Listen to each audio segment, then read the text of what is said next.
It's Brian Sebastian, Movie Reviews and More, Worldwide TV Network, iTube 247 out of Franklin, Tennessee, iHeartRadio, Amazon Music, Pandora, Comcast, Spotify. Hey, so with this will be the final show today. So I'm happy because guess what? We get to talk about Glow, comedians, actresses, and it's not about me, which is good. So with that, all right, let's start up in the corner. Eileen, who are you and where'd you come from? Because I know who you are. I know what you've done, but a lot of our audience may not know you. Go ahead. I'm Eileen MTV O'Hara. I am a retired wrestler with my most famous is with the Gorgeous Ladies of Wrestling, the very first all-women's wrestling show. And I now have a podcast and YouTube broadcast of Wrestling with Your Best Friend, which is all about how to become your own best friend and topics of wellness, standing up for yourself, all these kind of wonderful things that we need to hear in this trying time. And Charlene? I'm Charlene Ward. I'm living in Los Angeles now. I'm on this because I was part of the ensemble for the musical version of AfterGLOW, the musical, the 80s musical experience, where I got to play a young Matilda the Hun. And normally I'm an actress, comedian, / because I live in Los Angeles.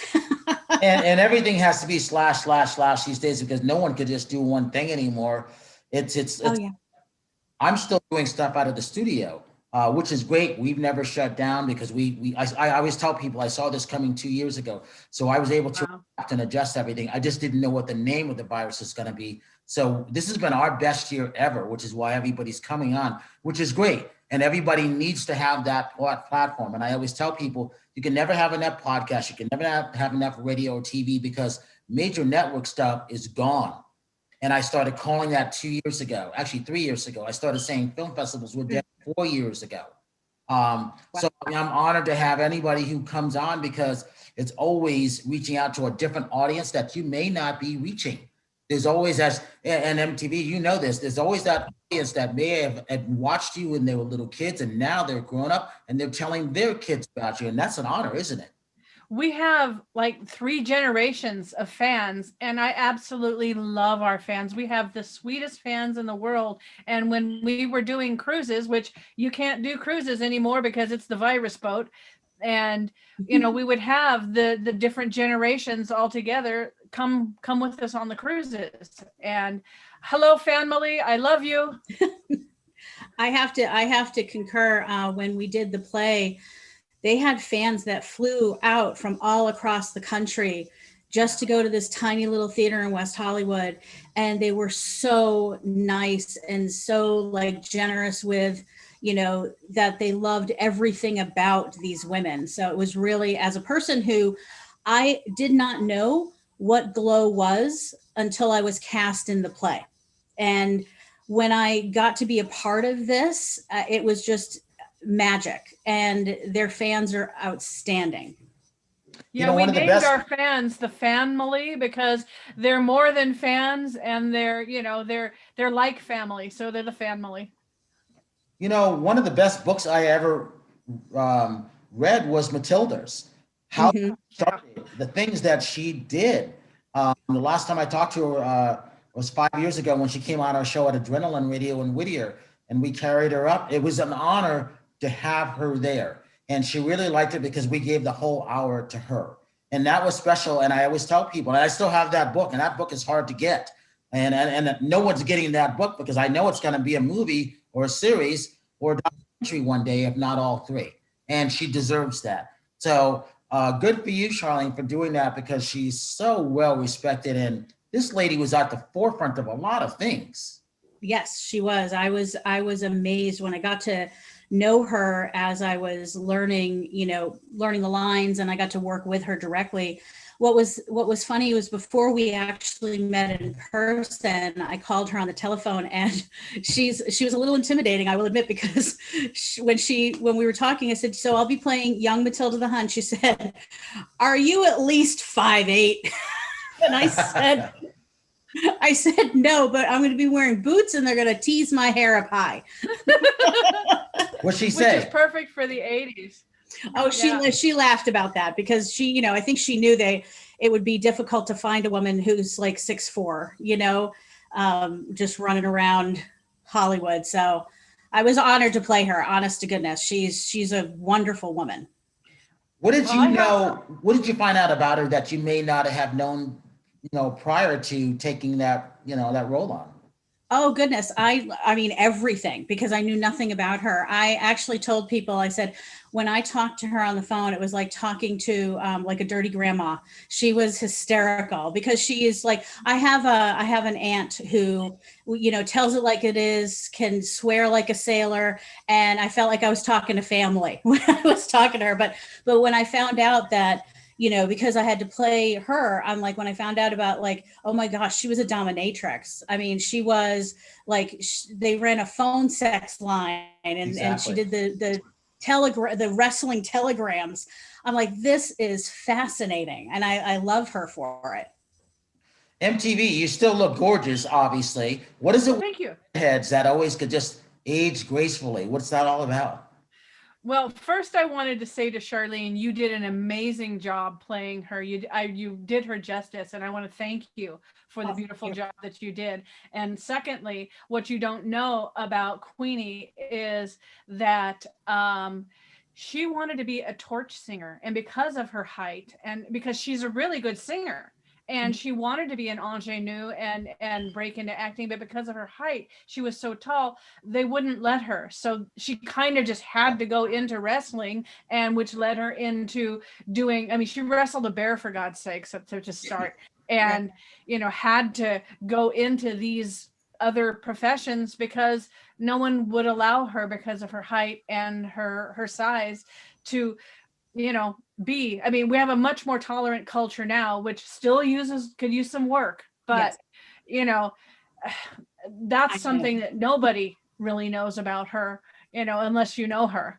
Yeah. So, and thank you so much for talking about my appearance, because I've been trying for years to get my knees replaced, and I had to lose 46 pounds. So I've lost 46 pounds and because I can't really work out hard, I've had to change the way I eat. So I'm eating mostly plant-based and, protein, and getting my carbs from, greens and vegetables and fruit. And so I think that really has, helped me to change my appearance. And also I went through this dark place when COVID first hit. I lost a job. I moved here and, thinking I was going to get a job because, I mean, I'm a highly trained IT professional, was making $80,000 a year, and went from that to no income. And then I, interviewed out here, and I got a job as a administrative assistant, making less than half of what I used to make. So I had to change everything, and starting my self-help, how to be your own best friend, wrestling with your best friend podcast was my way of dealing with the depression and anger and everything that I felt. So I think that being able to, help other people and really introspect and identify what it was that was harming me physically, which was all mental, really helped me. And I feel so much better, and I love it. Well, and that's also what I tell everybody is that if you don't adapt, you don't adjust to this new change, you're not going to make it. And I with people because I've been telling people for 2 years and 2 months. I started this October 3rd of 2018. I called Norwegian Cruises. I had them right up until June 24th of 2019. And I said, you guys are going to need help. And I remember the dates when I started it as one, because I wrote everything down, just like Queenie did in her book. I charted everything. June 24th of last year, we were only at 2 million views. We're at 6.5 million views a day and counting. No one else is doing it. Well, we will reach 7 to 7.1 in the next 16, 17 days. By April 2nd of next year, we will have 20 to 25 million views a day and counting. 5 million views on Wow. our YouTube channel. We're at 1.2 right now. We'll finish off at 1.3 because I can tell how the numbers grow each day because I keep track on my phone. So when it comes down to this, our job is to help people, Yes. educate them, and give them the voice to the voiceless, which is why you two are here.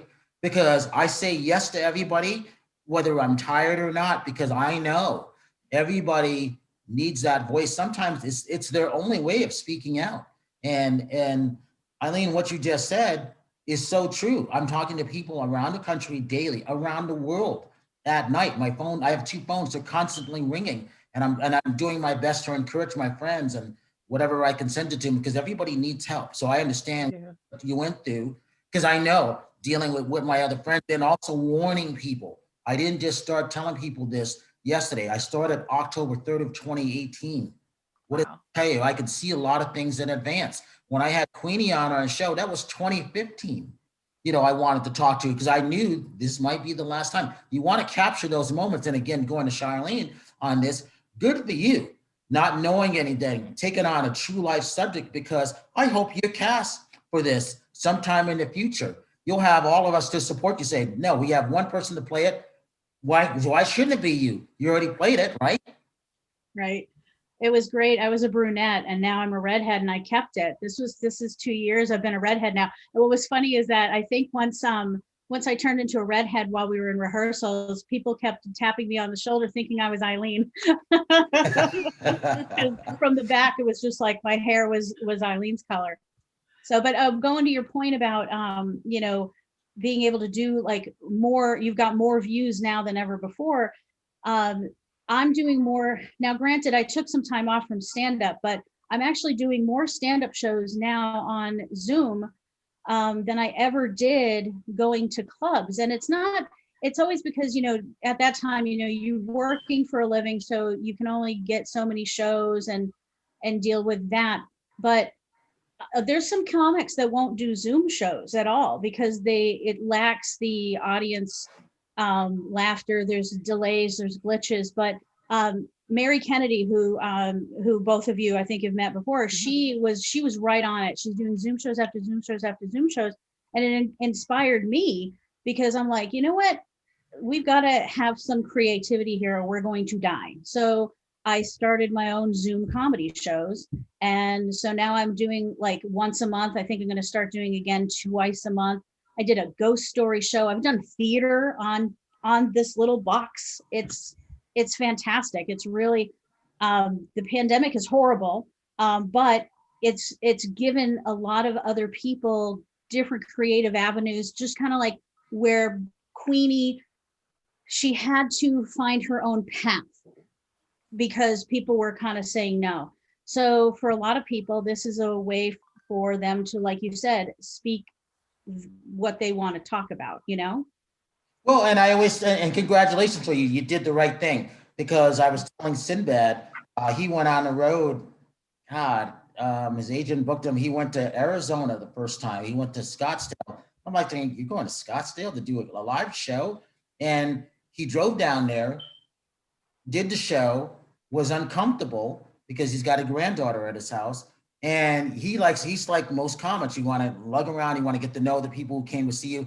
And he couldn't do that because a lot of them weren't wearing masks and he was freaked out. And he drove back and I called him. He goes, how'd it go? He goes, it was weird.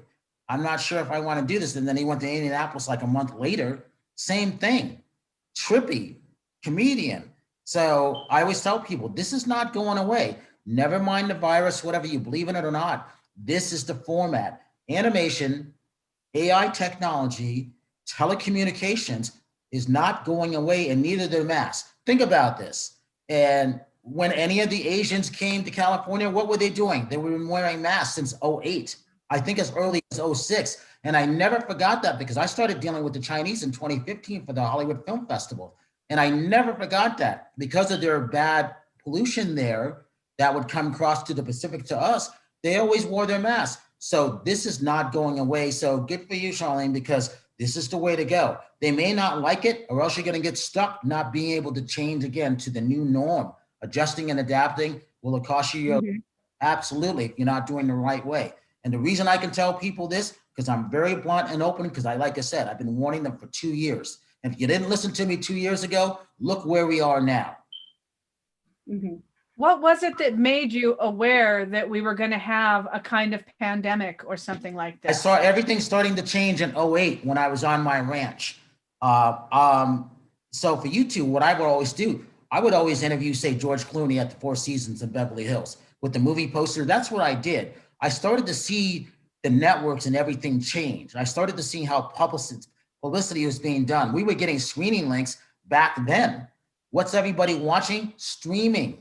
So that took me in 08. Brian, you're going to have to start changing things, because I was always the small outlet. What are we doing now? Anybody can do a podcast now. Yeah. I tell people anybody can do it, but are they prepared to do the work? Mm-hmm. You said you're doing once a month, Charlene. You might do twice a month. You should, because imagine the stuff that will come from that. And now, especially since we know each other, my job is to help propel other people. So for like MTV, I've had, I've met you guys before, and Tracy, Roxy, and Dan, wishing him good health. They're all my friends. So we always want people to succeed, because we're all getting older. However, there isn't any other Glow girls beside you guys. Were it, and so as each year goes on, the pool gets smaller, but the fan base does grow. And that's a great thing for you guys. And congratulations on the success that you've had on the musical. I think that's fabulous. Does anyone know if we got ensemble cast or? I voted twice yesterday for it. The voting ends on, I think, December 30th or 31st. So for those of you who haven't voted, BroadwayWorld.com. Best Hey, you got to tell them that. I actually voted for it twice. And I'm like, did it go through? And I had to go back and just make sure again. And I was looking at the ratings, and I'm like, that's pretty good, Yeah, the website's a little hinky, especially on your phone. I'm going to try it again on my laptop. I did it on my phone. I'm going to go and try it on my laptop too, because it is different. Talk about the voting of that. Were you both surprised that happened like that? I was. Yeah. It's been 2 years. Yeah. So it was just something that I really enjoyed doing. It was a different experience. And, it was just, now we're doing theater. I always wanted to do some wrestling theater. So, this is actually the second theater wrestling show in, I think it was 2004. We did Glow live at the El Rey. That was something I produced with Ursula Hayden, where we actually had the wrestling ring on the stage. And it was a Glow show that I wrote, directed, and helped produce. And that was a really big hit, but it was before, now you can stream. Like you said, I really insist on the best quality possible. So it does take a lot of work. And I have a Canon 80D that I shoot with. And I have a nice microphone, for my audio. You got to have one of those. And so it does take a lot of work. And this show, it was the first one that actually was in a playbill for me. And I was thrilled to have that happen, and very surprised that 2 years afterward, we were up for an award. Yeah. And because we're up against, plays like Newsies, you know what I mean? Or Mary Poppins and things like that. Yeah. And Cabaret. Right. Exactly. So, a little, what was it? 2 days or 3 day run at a small West Hollywood theater. That's outstanding. They're outstanding. And that just shows the fans. And I don't think people realize how important that is, because I was there when Rita Wilson pitched My Big Fat Greek Wedding with Nia Vardos, and then it went on. And I just remember helping propel that film. And I had no power then. I was just a movie critic. I'm like, this is a great film. And then people weren't getting it. Till this day, it's the #1 indie film of all time. But it came out of a play that ran a long time in West Hollywood. So again, good for you, because for us, I didn't even submit a show. I didn't even know about this. It was like New York Weekly Times, LA Weekly Times. We finished 17th Movie Reviews and More in the top 50 global webcast, radio shows. We beat Howard Stern and Oprah. And I'm like, who voted on this? Who saw this? How did it happen? So I said, never mind, you just go with it. I'm like, I'll take 17th out of the top 50 in the world because my friend who finished number one, he has 5 million, he has 5.5 million a week. We have, at that point, we had 4.5 a day. We have 6.5 a day.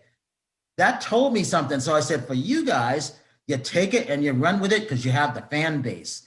Nobody beats the fan base, and that's a great thing. Yeah. Well, to me, they're beautiful people and I love them dearly. I am just so thankful that after all this time, people are still into Glow and still loving Glow. And, you know, just yesterday I had some fans want merchandise. And to me, I'm just so thankful that they're so into it that they want, oh yeah, I've got photos and t-shirts and books. I wrote a book called Banners of Avalon, and I've written the first part 1, but I wanted a non-preachy way to tell people about, you know, taking responsibility for your impact on the earth. So it's about the guardians of the elements, earth, air, fire, water, and spirit. And it's, you know, set in Avalon, which is in another dimension, you know, more eternal, and how they, you know, come back and forth through portals to the earth and take care of the earth.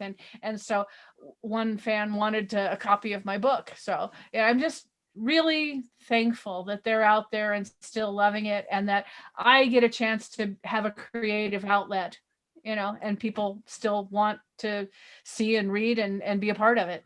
See, that's really, really special. Was that channeled to you?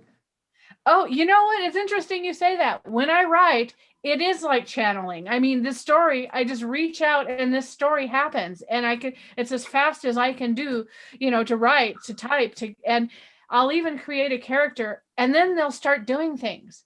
You know, my characters will start talking and doing things. And now I'm trying to keep up with them to write down what they're doing. It is almost a channeling experience. You get in the space. This was all channeled to me on all the stuff. And that's why I've been telling people, I can see things that people can't see in other people.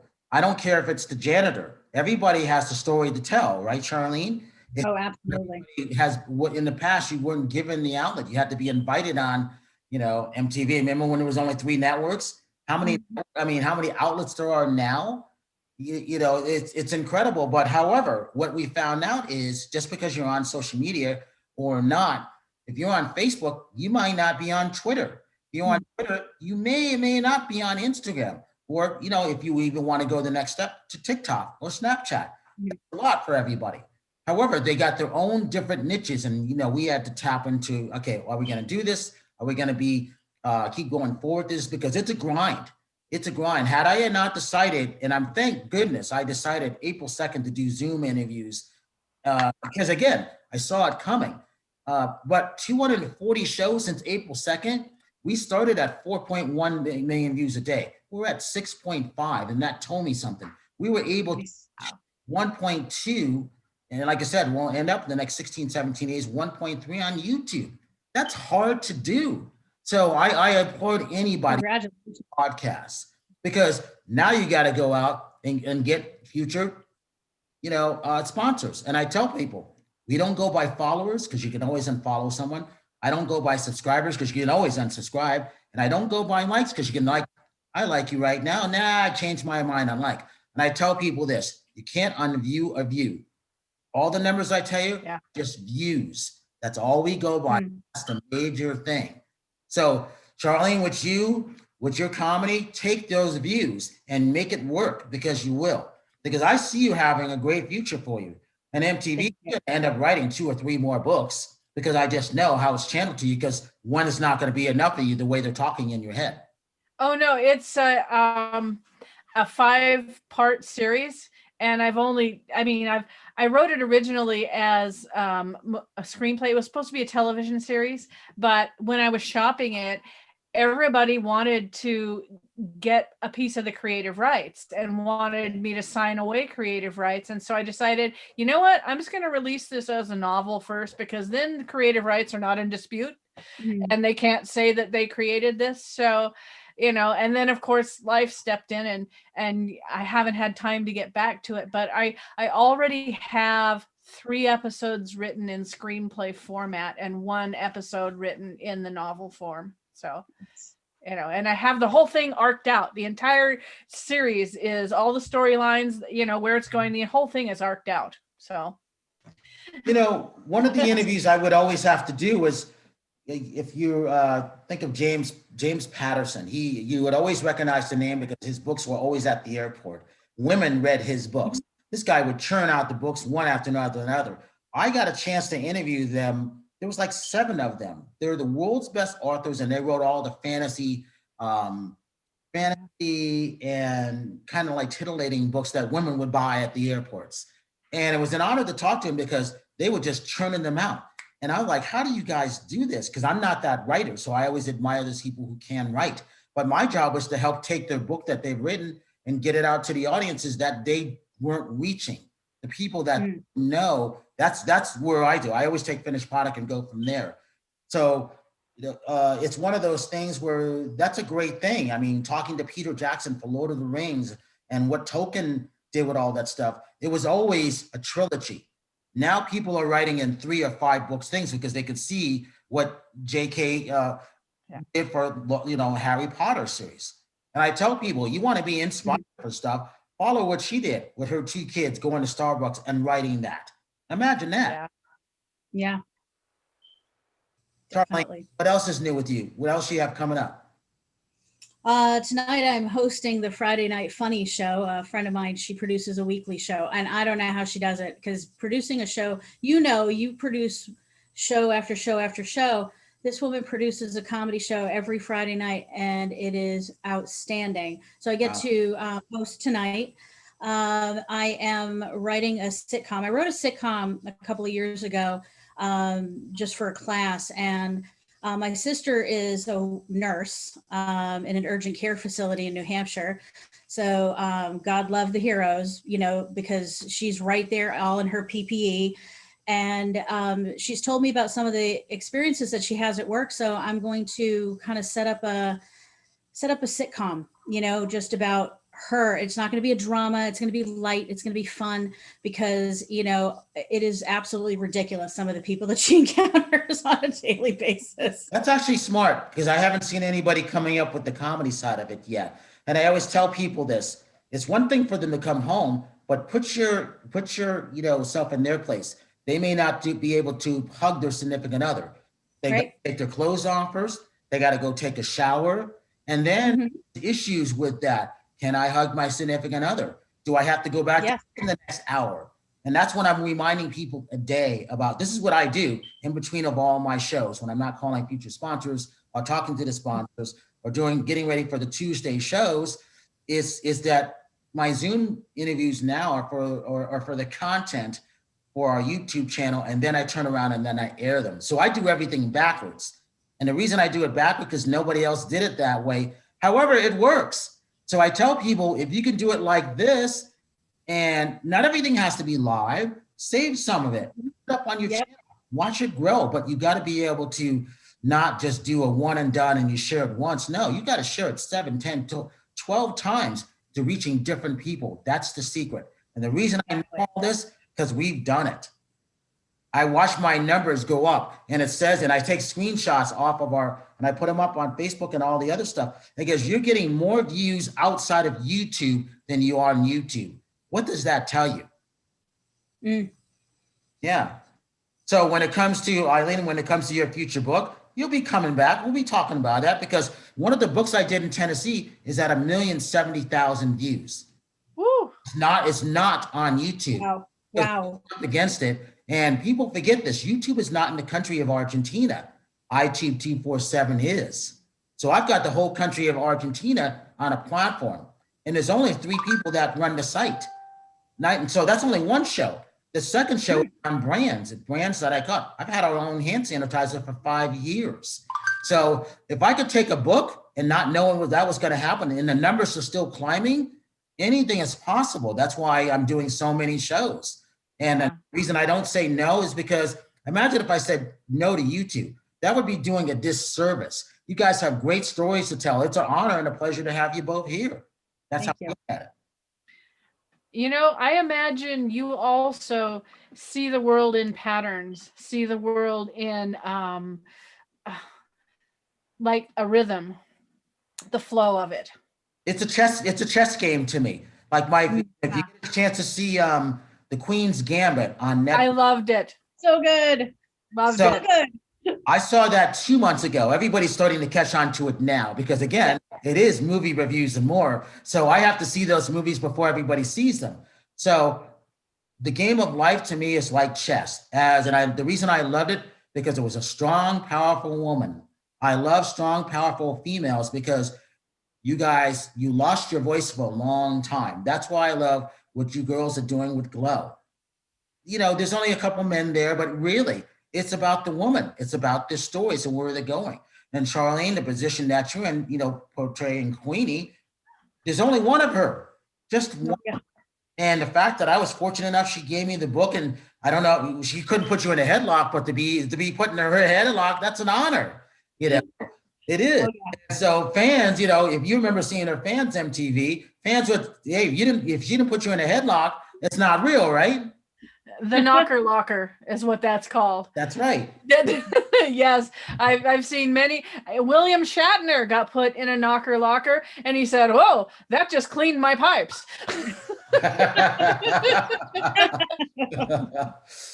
It goes back to the world of wrestling, and I'm talking about a lot of this because it's all connected. My job is to help promote your future comedy, your future 2 to 5 books that I see you writing. And, you know, and if it becomes a series, now that's good. It doesn't have to go on network. It can go on any platform now. It could go on stream if you wanted to. So the world is your oyster. And I think that's pretty cool. That is. I have a funny story from learning, because I didn't know how to wrestle. You know, I was 48 years old, and they're like, yes, we're going to ask you to learn how to wrestle for this. And we practiced this move over and over again, where I was taking the woman who was playing young Dallas, and I was supposed to lift her up by her neck, and she would wrap her legs around me, and I would shake her and then throw her to the ground. So we practiced it. We had it nailed until we all put our costumes on and realized that fishnet tights against regular tights is very slick. And so she would slide right down. And the girl who was playing her was so wonderful, because she looked at me and she goes, I do yoga. I can do a really deep back bend. So why don't you choke me over the ropes? And I went, this is something to write home about. See, that's great stuff. And again, being that wrestling fan, going back to the old WWF and the old NWA, I was there when The Rock came in 2001. And only 2 of us out of the entire press corps knew who he was, because we were both wrestling fans. Now, that was 2001 for The Mummy Returns with Brendan Fraser.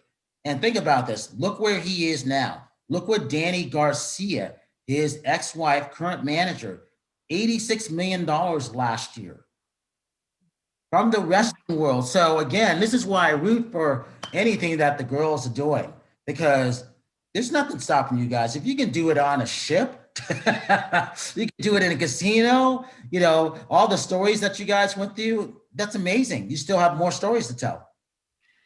Yes.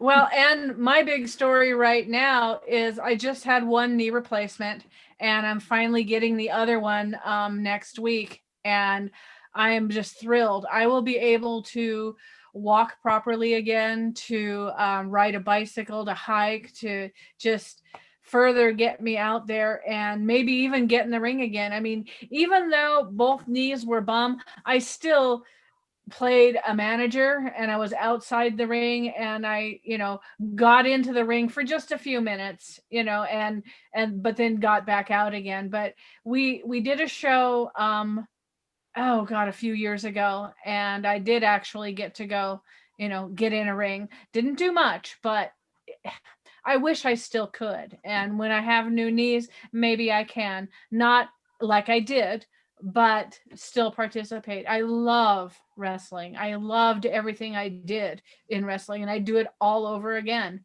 you know. it's once you get bit by the wrestling bug and you do a good job. I mean, I worked hard. I could do a lot and I did a lot and I loved it. When I looked at all the footage of all you ladies back in the day, I was like, oh my gosh. When you were when Fiji held you up over her head, and that is that image that is in so many people's minds forever. That was amazing. Yeah. I think of classy Freddie Blassie as the manager, but always his cane. So MTV, you know this, just being around that ring, the squared circle, is a good thing, whether you're a manager or not, because think of Jimmy Hart, the mouth of the South. All those people add to that wrestler. Just because you may not be able to get in, as you know, doesn't mean you still can contribute in a different way. That not the baby face, but that villain is always the best. And I always remember this, talking to a lot of these actors, they always wanted to play the villain. Tom Cruise really play a villain. He just can't. He doesn't have the face for it. But without that good villain, think of Alan Rickman in Die Hard going up against Bruce Willis. That's memorable till this day. And it's one of those things where people want to play that role. So the villain is always the great person, woman or man, to play. And Glow fans love the villains. I remember one young lady was saying, oh my God, if I do this, they'll hate me. I'm like, no, they'll love you. Wait, you just wait. And, they cheer the villains. I was a big villain. And, I just loved being a villain because I myself as a person, I'm a Reiki practitioner and I'm all about healing and love and kindness. However, MTV cheats, lies, steals, interferes, yells at the refs, break the rules, and can say vile things to people and is supposed to say vile things to people. So it's fun to play because that's your character. Here's what you don't know. My idol was Rowdy Roddy Piper. And I just remember I went to Glasgow to get my kilt because I thought he was really from Glasgow, Scotland. I didn't know that. Nobody filled me in. But without Hot Rod, there was no Hulk Hogan. There is no WrestleMania. Yeah. That's the whole thing. So when I got a chance to meet him, I'm holding his book. I said, Rowdy, I went to Glasgow to get a real kilt. And I wasn't coming back because a real kilt takes 6 weeks to make. And I'm like, I was only there for 5 days. I'm like, I'm not leaving without a kilt. And so I love my kilt to this day because it was kind of the colors that he would kind of wear in the ring. However, such an interesting guy, nice guy outside, but his ring character, everybody hated him. Everybody, those fans paid that money to do that. And that's what made it interesting. It took the 9-to-5ers, as Freddie Blassie would say, the 9-to-5ers, you wanted to save that money to go on a Friday or Saturday night and watch your favorite villain get their butt kicked. And then if they didn't, you're like, oh, we had to go back to see, this week they're going to get their butt kicked. And that's how you develop that fan base. So I'm doing it the wrestling way. I'm doing it the drum and bugle corps way. And I'm doing the interviews as I saw how we would do our junket style, sort of like that. And that's why our numbers are growing, because I watched how the WWE would do everything, and it works. Yeah, I had an interviewer once ask me what were my lifetime wins. I'm like, 2. and because I cheated, it would have been 3, but I got caught once, with my feet on the ropes and I was disqualified. But I mean, that's the role of the villain. You don't get to win because your story is cheaters never prosper. And the good guy wins. So, once I understood that, I had fun with it. Oh yeah. Oh, you look like you had a blast. Always. Charlene, I wanted to know did you have an audition process? Yes, I did. Was it this where you said, can you wrestle? Are you afraid to climb up on the ropes? Did you just say yes to everything? Okay, so they didn't ask anything about the wrestling. And I was going in there and I dressed up like I had black, like dark brown black hair. I had it up in a ponytail. I had a black tank top. I had combat boots, ripped up fishnet stockings, and like black like biker shorts that I went in there. And I was just like, as they say, balls to the walls, just running around. They had me read a couple of lines, but then they wanted to see how I could do in the ring, like running around and yelling insults to people. So I did that. And then they had me sing, and I did her raw meat rap. And when I finished, they said, "Oh, you're a singer." And I was just like, yeah, sure. Because I don't sing and I didn't know how to wrestle. And so I was just, but I really did just, it was the scariest thing to be told. Actually, it was the scariest thing to be told yes, honestly, for this role. I was petrified out of my mind, but I had a blast. I will tell you that Roxy absolutely took us under her wing. Eileen was fantastic to work with. I felt like a connection with you. That I'm like, I wish we were, the pandemic has been good for some things, but I do wish that you were local. I do wish that we were able to work together some more. So hopefully in the future we can collaborate via the Zoom. But yeah, I just thought it was such a wonderful experience. It was for me life-changing, because it taught me to just be like, yeah, just don't be afraid, just do it. Because unless it's completely and utterly dangerous and foolish, that's different. But this was just, yeah, it was out of my comfort zone for sure. To be I'm a girl who's always been chubby, much like Matilda being kind of pigeonholed for her size. I've always felt like that. So to come into this and to be standing there with a whip in my hand, dressed like a dominatrix, singing a Carole King song, it was mind blowing, like that I would ever do that. So that's great comedy fodder, though, isn't it? Oh my gosh. Well, there's so much that's comedy fodder. But yeah, that in itself, again, especially when you're about to, when you're 2 days out from a performance and you nailed that wrestling move, and then all of a sudden, you can't because the costume's too slick. So you have to change it up. Yeah. So here's the other thing that I was telling people. And this is what I was using as encouragement to people who are going through anxiety, depression. We're going to go back a month later. And I was telling them, I was telling people years in advance, no, it's going to be like this for 5 years. We will always have to wear our mask, whether you're, asthmatic or whatever, because I was telling them back in February, it was airborne. I was telling them it's transmitted through sex. And they're like, they weren't there yet. This is February. I was telling them this. They didn't start saying that until June. So imagine the looks of it. And I'm like saying, you can believe what you want. There's a reason that we're successful and we're doing what we want. Either you can listen to me or something's going to happen to you and you may lose your life. What do you want? And I go, how many people are telling you this? And I go, there's definitely no one of color telling you this. So I must be right. And my job is not to be wrong, because people's lives are on the life of this, plus their business. And then in most cases, both. And I was being very blunt and very honest. I said, if I'm calling you, that means I have concern for your well-being. I want to see you here tomorrow. Yeah. I'll be talking to you today. You could be gone tomorrow. That's not what I want to happen. That's why I'm being blunt, because at least someone's telling you the truth, whether you like it or not. And that's what it was.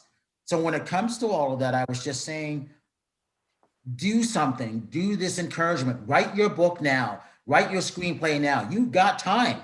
And if you can't do it with the kids, go outside, write 1 page each day if you have to. I had a solution for any excuse that they were coming up with. And then by the time we finished the phone call, they were better. However, as you know, MTV, what could happen is you could hang up the phone and you could go back into that anxiety or that depression. So you have to keep checking on people a couple times a day, if not every day. And that's how you can tell who are really there, people really there for you, because it does make a difference. Well, my next podcast that I'm trying to get out either Monday or Tuesday is about the will to take action. And it's an interview that I did with Cheryl Lightning Russa, because she, for me, personifies someone who was told as a child, you will never be anything more. You'll never walk. So you'll never be anything more than a secretary or an operator or somebody who has to be confined to a chair in a desk job. well, she's a stunt coordinator and a, a celebrated wrestler. She said no, and she took action and changed her own life because of her will and her desire to take action. So, I love people with these inspirational stories, and I want other people to hear them, especially right now, because you are right. You take action, you decide what you want to do, and you have to move forward in the healthiest way possible, but you have to take action, even if that is just right now deciding, I don't want to do that anymore. I don't want that life anymore. I want this life. I want to be healthy and happy, and I want to move forward.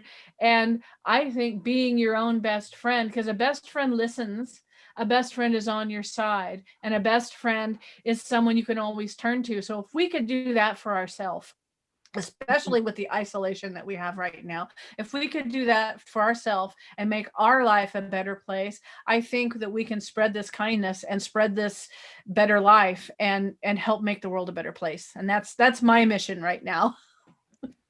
Well, and it's true, because let me ask you girls this. Do you think this is going to go away? Not for a couple of years. We've got about 2 years of protecting ourselves, and it's going to change everything forever. Number one, like you said, in the media, everything's streaming. The way we communicate, now we have to show people respect.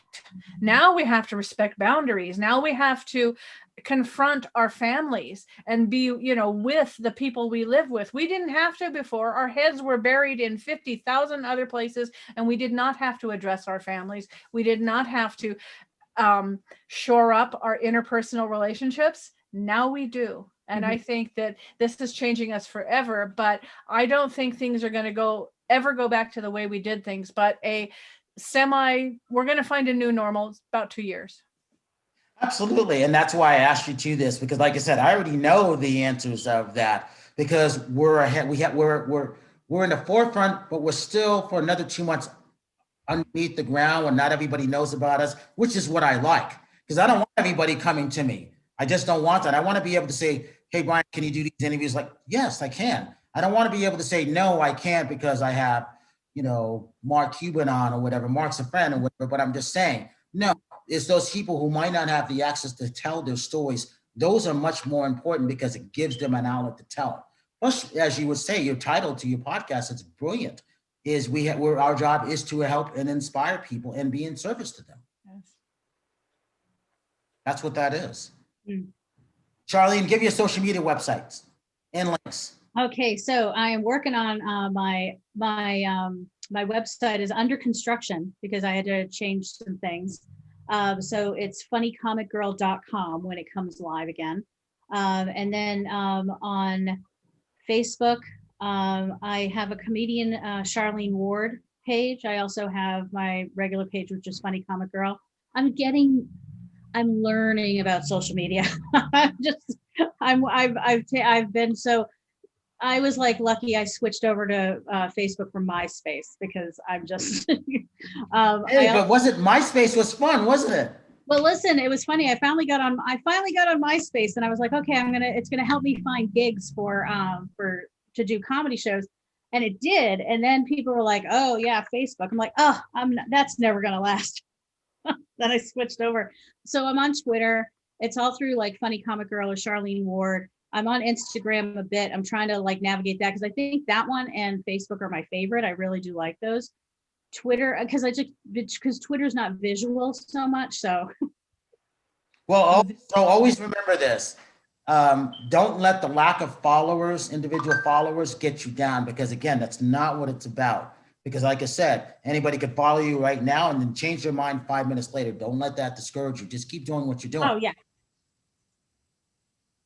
It doesn't at all, because I don't even know. I have no idea. I guess ignorance in that case is truly bliss because that doesn't depress me at all. I'm like, oh, okay.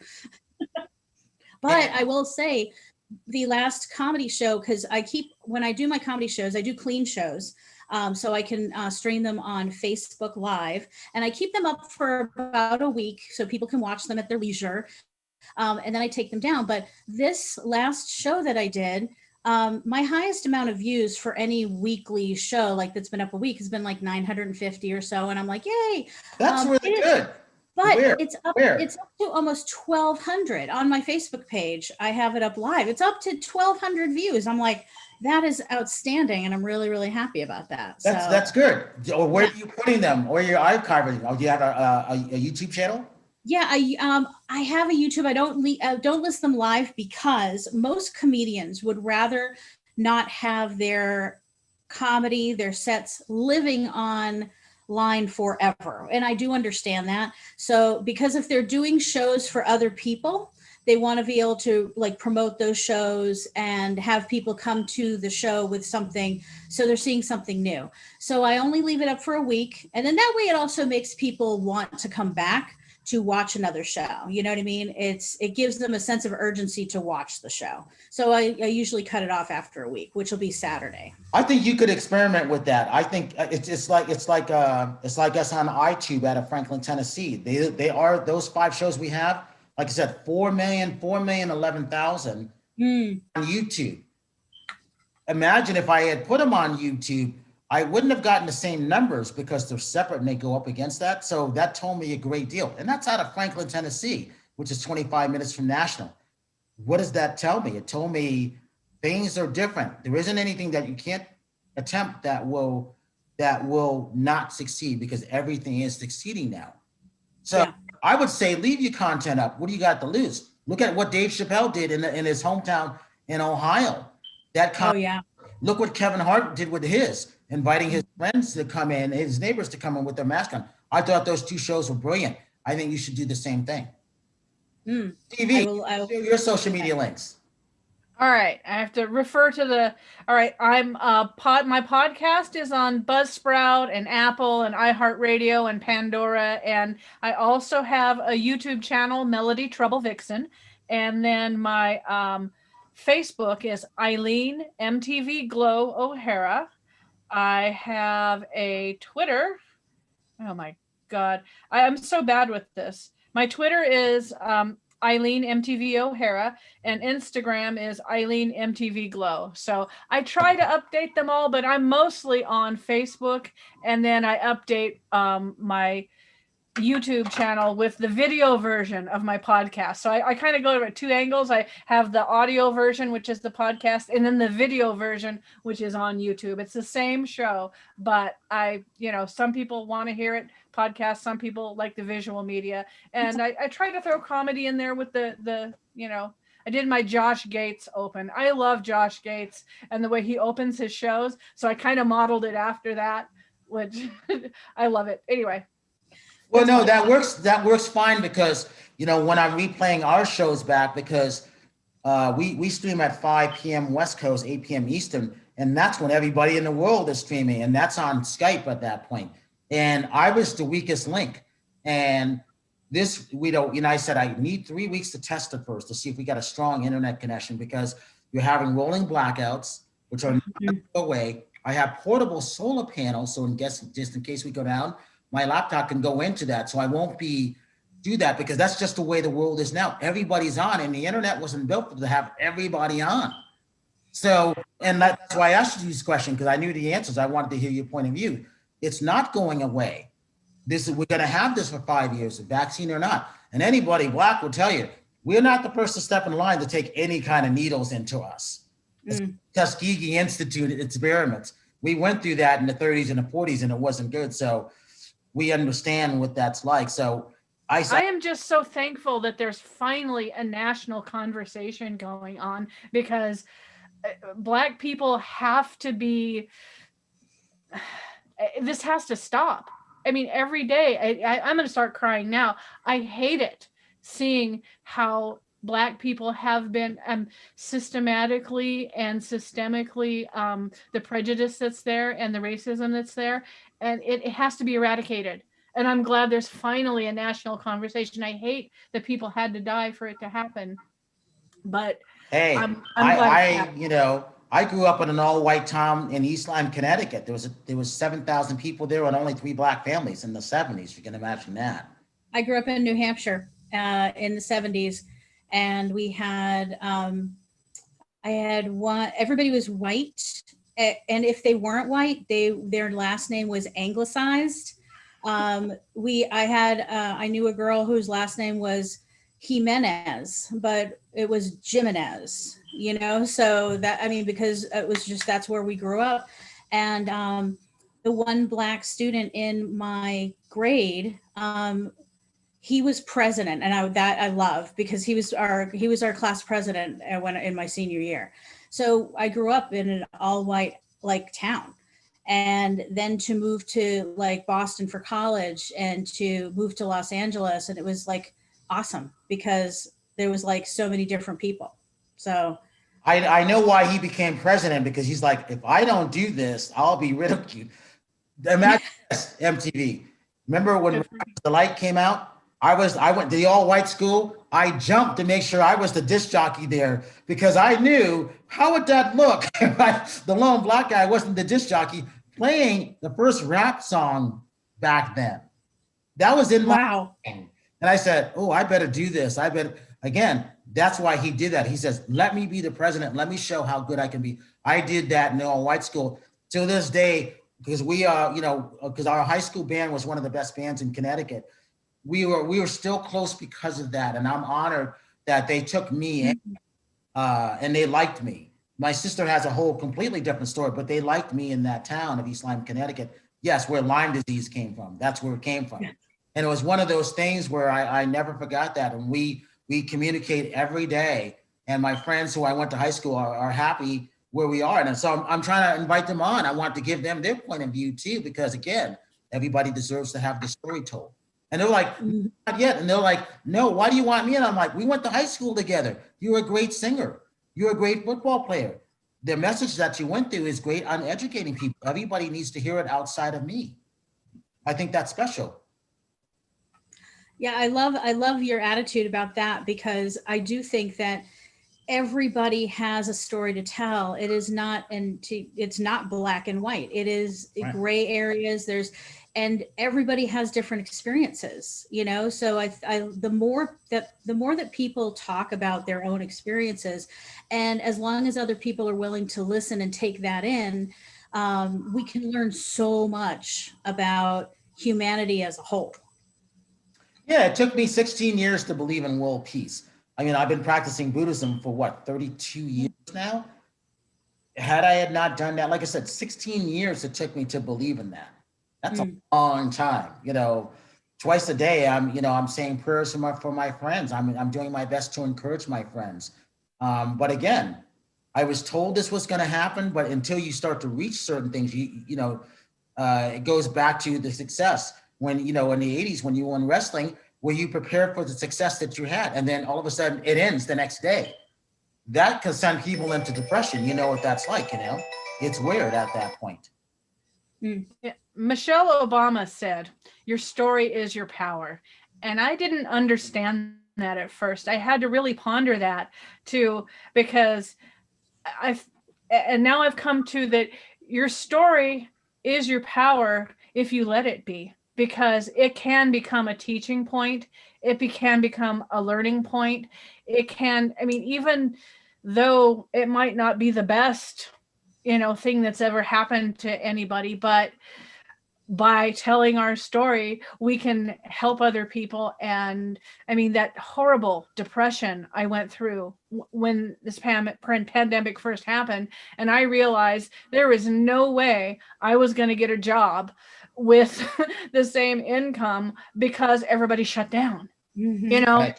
Everything shut down. And so I had to go in and figure out, what was I going to do? And I realized that I'm not the only person going through this. When I started watching TV and seeing all that was happening and all the people that had the same story, I started counting my blessings, because I'm not losing my house. I have a lot that I do and I can do. And I just hope that we all take our story, that's our power, and turn it into a point, a conversation point, a point of discussion where we can help other people. I'm going to leave you two ladies with this. It's a good series. It's only 8 episodes. It's called Social Distance. It's a great series of what people were going through. That was the first one out the gate. And I liked the 6 out of the 8 of it because one talked about relationships. One of my male critics, he's bisexual. After 25 years, his partner decided, no, I don't want to be in that relationship. So he invites someone else in from Louisiana. If you can imagine that. Wow. And like, wow, that's pretty deep. You know, the Oprah of the sex world, Dr. Nancy Pierce, she was talking to me about all the people that decided that they didn't want to be together anymore because of the lack of communication. They can't handle being in the same room. I saw that stuff coming, and that's why I was checking in on a lot of my friends. I said, and I was warning a couple of people ahead of time, I don't think you should go to this state because it's gonna close down and you're gonna get stuck there. Lo and behold, one of my co-hosts was stuck in a state that she didn't want to be, and I had told her a year in advance. But sometimes people have to go through it because they can't see it, and there's nothing you can do. Well, I think people who, I mean, I guess it's being what led me to being a Reiki practitioner, and Reiki is great. Yeah, and it's very empathic, and you know, if everyone has it, it's just to the degree of which you've developed it. And if you can reach out with your spirit and see what's going on and read the universe, then it shouldn't be such a mystery. And we, you know, can get a path and find our path forward. And I would encourage everybody to, you know, meditate, do something like that, meditate, you know, reach out, see what you can feel, see how you can read what's going on. It's quite something to be a part of. I love it. And I think that's given me a lot of peace and a lot of energy. And a spiritual cleansing could always help with everybody, whether they believe in it or not, because again, sometimes you can't see that what's out right outside your boundaries because it's just right there in front of you. Sometimes it takes someone from the outside, a stranger, to tell you, because the stranger doesn't know you. It's like going to a bar, you know, and you talking, you're spilling your heart out to a stranger. Stranger's going to say, leave the person. The stranger gets up and works. He walks away or she walks away. They're telling you what you need to hear. It's just not from your friends sometimes. Yeah. All right, ladies, I want to thank you for everybody from being on. This was fun. You guys made my day. Thank you so much. I really enjoyed it. And good to see you again, Charlene. I do hope we get to work together soon. I love you. I would love that. That would be amazing. And Charlene, keep up all your stuff. You're on the right track. I don't even know you, and I'm telling you, you're on the right track. Thank you very much. I appreciate that. You write your 5 books, no matter how long it takes you. You got 5 books into you, and I'll be there to help promote them for you. All right. All right. Thank you. Feel free to reach out to me anytime. Okay. And I always say, I'm Brian Sebastian. This is Movie Reviews and More. And if you see someone without a smile, please give them one of yours because the world needs it. And we'll see you next week.